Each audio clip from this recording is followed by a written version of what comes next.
civilization as we know it began in Africa. The Europeans stole it from us. But our reality is, because of the stronghold that France has on Africa, France can destabilize any of its former colonies with the push of a button. The colonizers have never left Africa. They must get out of Africa. But my priority is to see to it that France abolishes the Pact for the Continuation of Colonization. And thank you for your bravery and even speaking out. Yes. All right, folks, the African Union has come under fire for terminating the appointment of Arikana Chihombori Quao. Is that right? That's correct. Okay, got it. It's ambassador to the United States.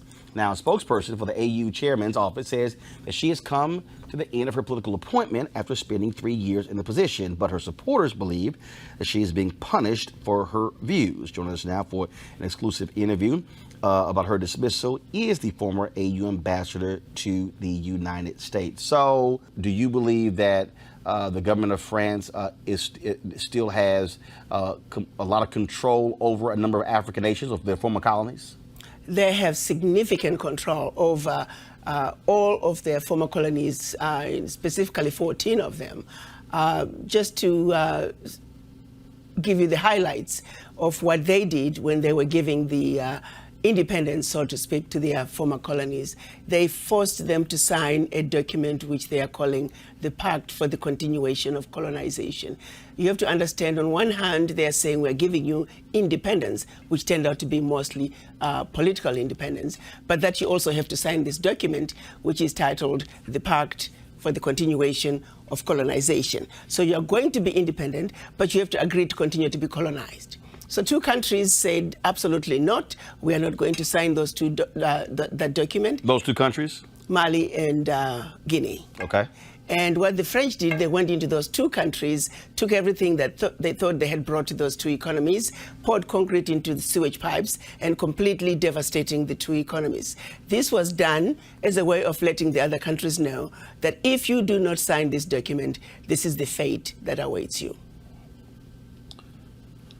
How has that negatively impacted those African countries? It has impacted them terribly, terribly, terribly. If you look at it, you give up your, the Pact for the Continuation of Colonization said those countries were expected to deposit 85% of their bank reserves back then with the French Central Bank under the control of the French Minister of Finance. And should those countries wish to request some of those monies, because remember they were only left with 15% of their reserves, then they would have to submit a financial statement for the country, and if approved, they could only access up to 20% of whatever they had deposited the year before as a loan at commercial interest rates. The only difference now is the 85% deposits have now been lowered down to maybe between 50 and 60%. But the countries are still forced and required to deposit their bank reserves with the French Central Bank. So picture this situation. You are depositing all your monies with France. Should you need some of your money, you get it as a loan at commercial interest rates. So immediately, you have a credit with France, but you begin to owe France. This has been going on and continues to this day. So combined, the 14 countries are giving to France cash, cold hard cash, over $500 billion every year. And France takes that money and invests it in its own stock market under the French name, and the countries may or may not know the returns. Currently, for every 14 billion that France takes out of Africa, by the time they finish investing it in the French stock market, they are realizing upwards of 300 billion. So you do the math to see how much money France is taking out of Africa every year. And yet France has the audacity to then look at African countries and call them poor countries. Why would poor African countries give $500 billion to France year in and year out? What really gets me the most is, how does the world sit back and watch this carnage take place in Africa? Where is the United Nations?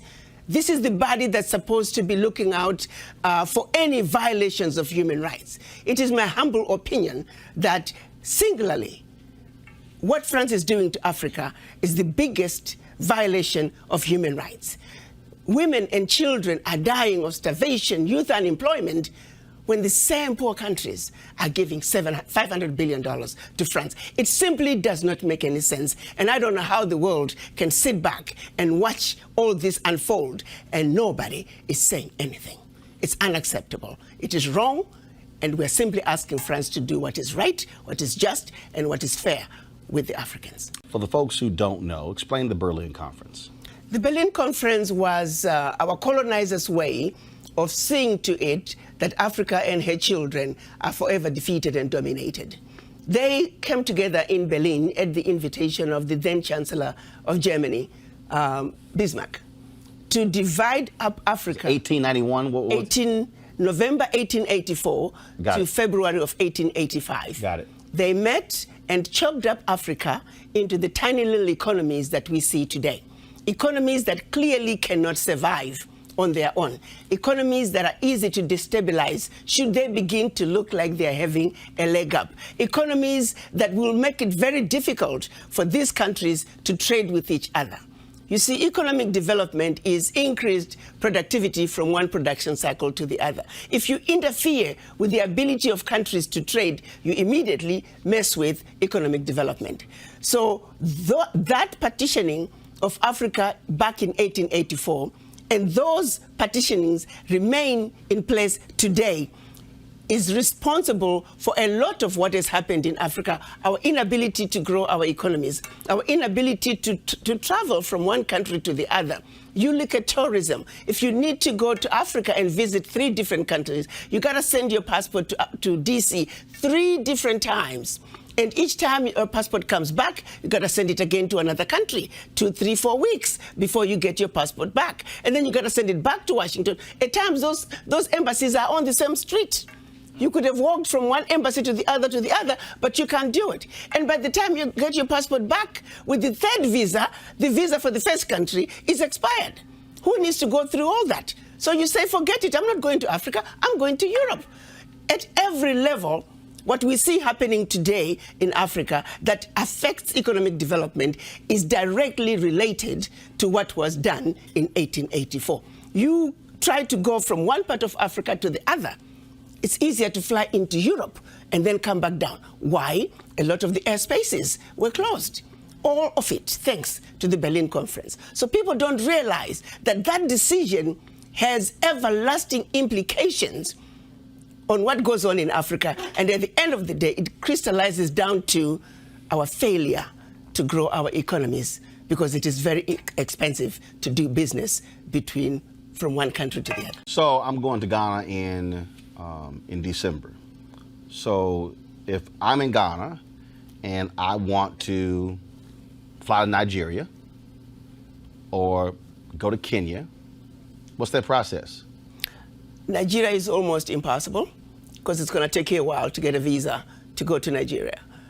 I'm not so sure about Kenya, but again, you need a visa to get to those countries. But if I was in France and I wanted to go to Germany, or I wanted to go to another European country.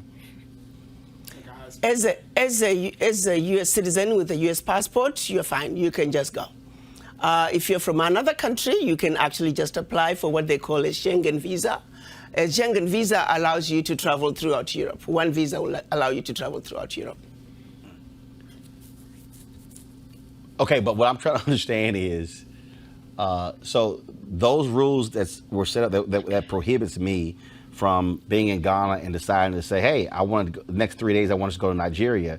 Those rules were set up when?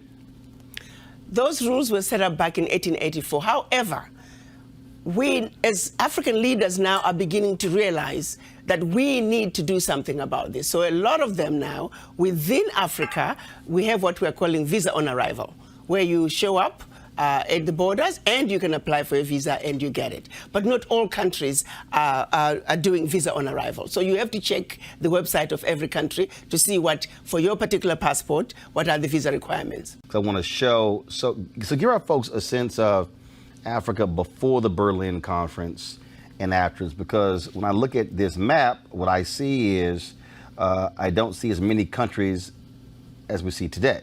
So we see Henry, go to my iPad, please. So this is a map of Africa before the Berlin Conference. Correct. So what we were prior to the Berlin Conference, we were massive, powerful kingdoms. Kingdoms with well-established religious and educational systems. Kingdoms that preceded the Greek civilization, the Roman Empire. If the truth be told, civilization began in Africa. Have you ever wondered why? When they talk about Greek philosophers, the mathematicians, they were sent to Egypt for training, to Egypt for advancement. It's because Africa already had it. The pyramids, the Zimbabwe ruins, they were there over 2,500 years before the Greek civilization, 2,500 years before the Roman Empire. It all started in Africa. That's part of the history that was cut out, and they set out to get us to forget that life as we know it began in Africa. Civilization as we know it began in Africa. The Europeans stole it from us. Explain the difference between the AU and the AUC.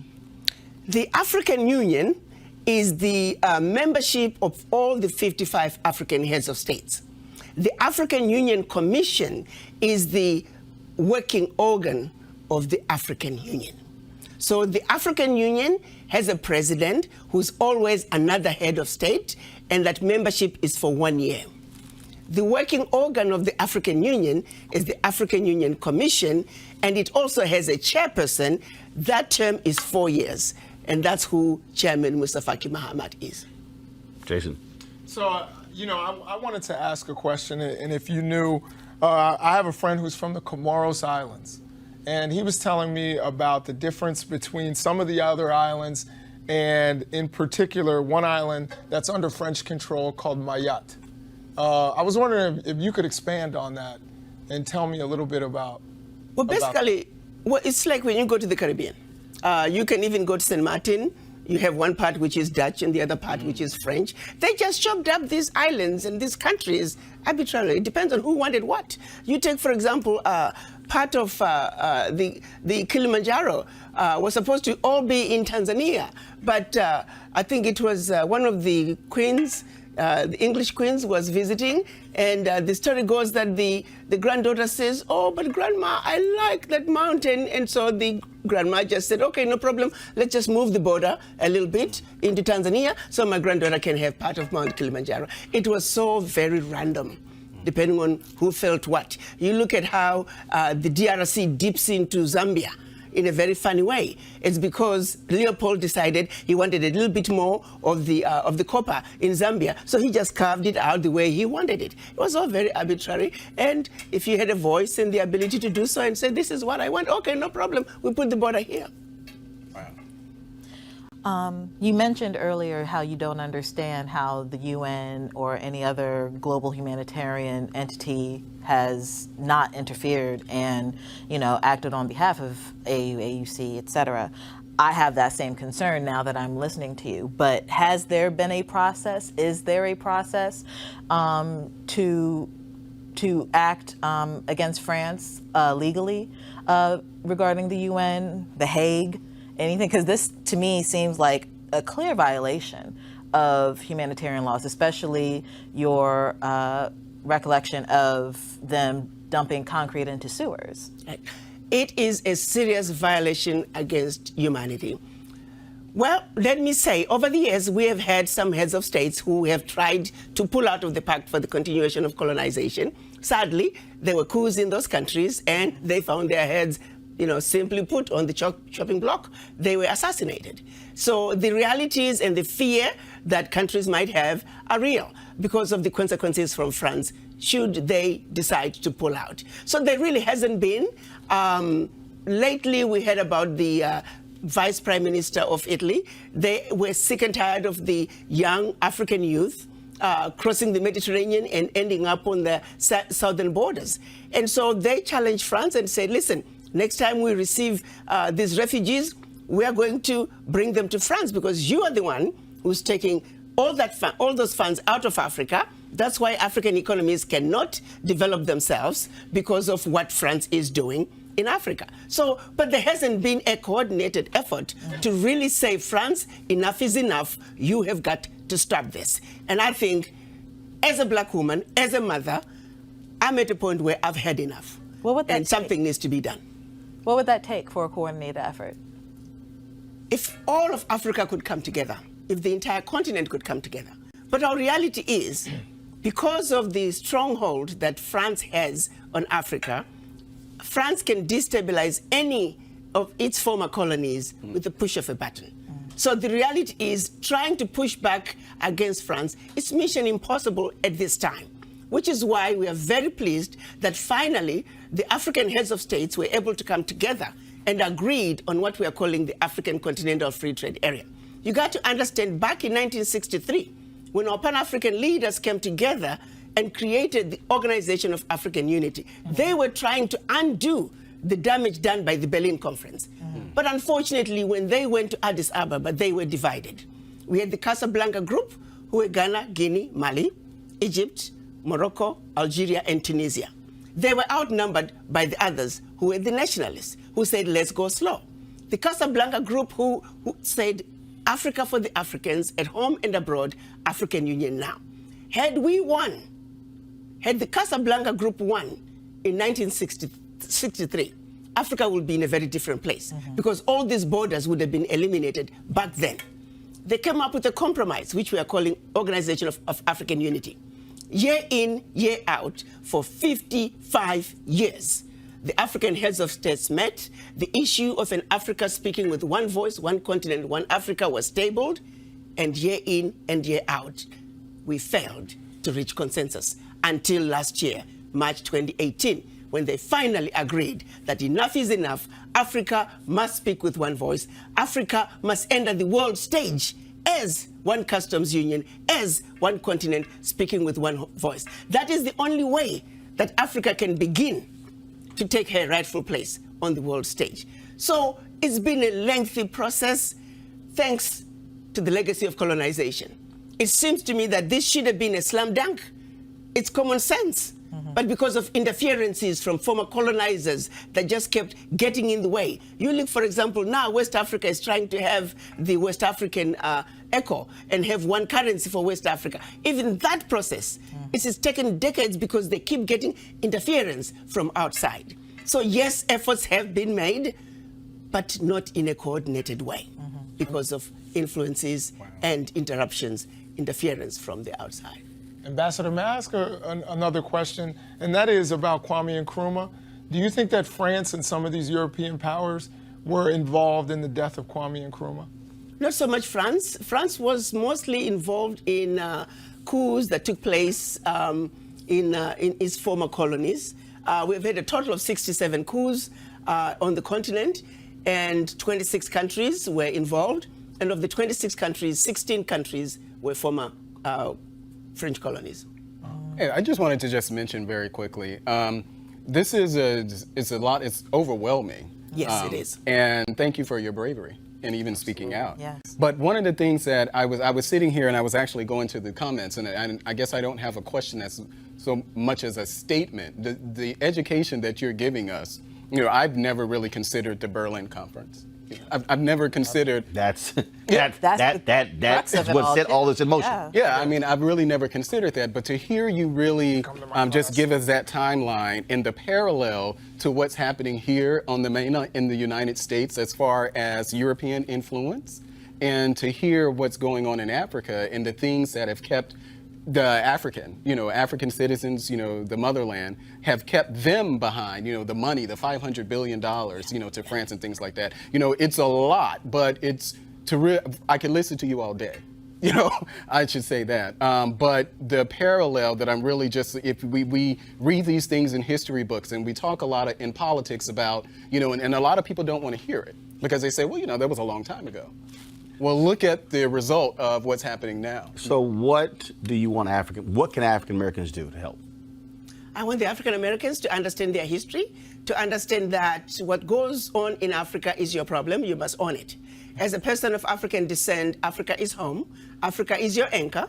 And that you need to realize that until you fill that void, the average African American, if not all African Americans, whether they realize it or not, there is a void from not knowing where you come from.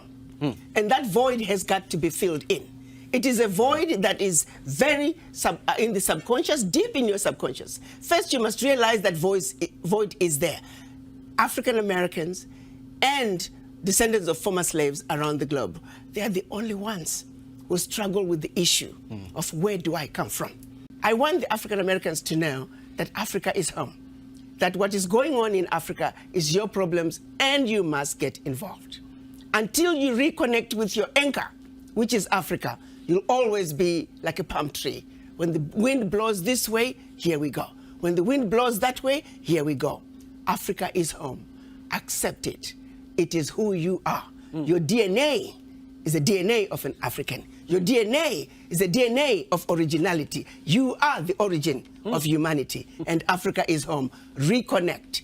The African heads of states, they agreed on a decision this year which they called ARA 400. ARA standing for return, 400 standing for the 400 years. They declared once and for all that descendants of former slaves, Africa is their home and that you must come home. Understand that you are welcome, and don't let anyone make you believe that your suffering was worse than those who stayed on the continent. Do you believe seriously that where they took your forefathers, they left a bed of roses? They left a land of milk and honey? The answer is no. Look at what Leopold did in the Congo. Over 75% of the population was killed. Look at what the British did to the Kikuyu. Look at what the Germans did in Namibia. The carnage continued. And to this day, actually, the carnage in Africa continues. The colonizers have never left Africa. They must get out of Africa. Whatever it takes to get the colonizers to treat Africa fairly, we are simply asking what anybody else on earth would be asking for, to be treated fairly and for them to do the right thing. What's next for you? Well, I'm going to continue with the movement. I think we, people of African descent, must understand that Africa is home. But on my priority is to see to it that France abolishes the Pact for the Continuation of Colonization. We, the poor African countries, can no longer continue to give billions of dollars to France. That has got to stop. And if it is the last thing that I do before I die, I will stay on it until it's done. Ambassador Chihombori Quao, we appreciate it. Thank you so very much. Thank you. All right, folks, back to that Roadmark Unfiltered video in just one moment.